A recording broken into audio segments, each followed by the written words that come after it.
All right, let's talk about something we all struggle with, but maybe don't really understand. We're going to dive deep into the procrastination trap.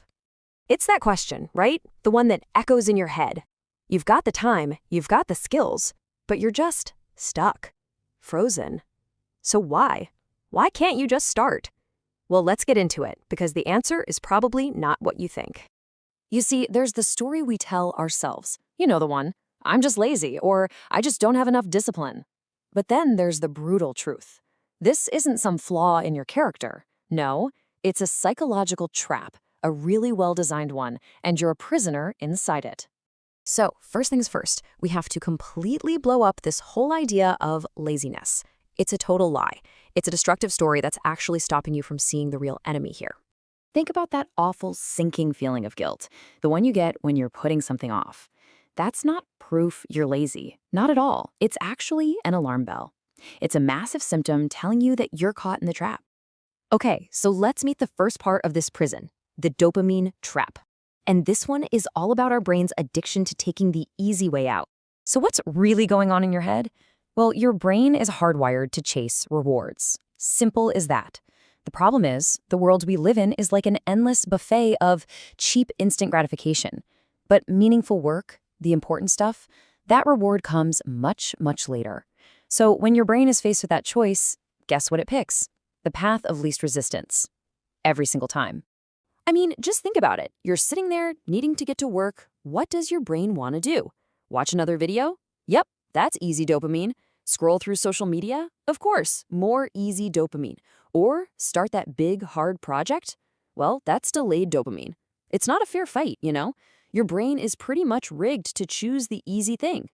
And this reframes the whole problem. It's not about a lack of willpower. It's about an excess of stimulation. So let me say this clearly. You aren't lazy. You are overstimulated, and you're fighting an addiction to easy dopamine. Okay, but dopamine is only one piece of the puzzle. The second part is just as powerful, maybe even more so because it's so personal. It's fear paralysis. This is all about hiding from the one critic you can't escape. And this is a very specific type of fear. It's that crushing dread that what you make won't be good enough, that it won't be perfect. It's a state where the anxiety of creating something imperfect feels so much worse than the pain of creating nothing at all. And who's the judge you're so afraid of? It's you. It's your future self. You're terrified that the person you'll be tomorrow will look back at today's work and be disappointed.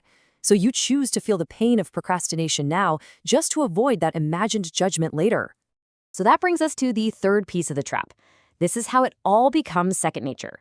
We're talking about the conditioned response, the prison you've built for yourself brick by brick with your own habits. Think about it. Every time you faced something hard and immediately jumped to a distraction, you weren't just wasting time, you were actually training your brain. You've run that little drill thousands of times. And now, it's not a conscious choice, it's a reflex, as automatic as pulling your hand away from a hot stove. And this is exactly what that reflex looks like. It's a loop. First, there's the trigger. A tough task pops up. Then comes the routine. You instinctively grab your phone or open a new tab. And finally, the reward. You get that little hit of relief from the pressure. Trigger, routine, reward. It's a program running on autopilot in your head. And here's the kicker. This loop gets stronger every single time you go through it. Every time you complete the cycle, you're just adding another brick to your own prison walls. You are literally reinforcing the very thing that keeps you trapped. Look, I know hearing all this might feel a little harsh, and honestly, it's supposed to, because this is your wake-up call. Seeing the trap for what it is, seeing the mechanics of it, that's the first step. The truth has to expose the problem before it can ever set you free. And this is the most critical part, so listen closely. This trap, this whole mess of dopamine addiction, fear, and conditioning, it isn't you. It is not your identity. It's just a faulty program, a system that you've been running. And because it's just a program, you can choose to shut it down. You have the power to stop running it. Now, the choice is simple, but that doesn't mean it's easy. It starts with just acknowledging that the trap is real. Then you have to deliberately starve that addiction for easy dopamine.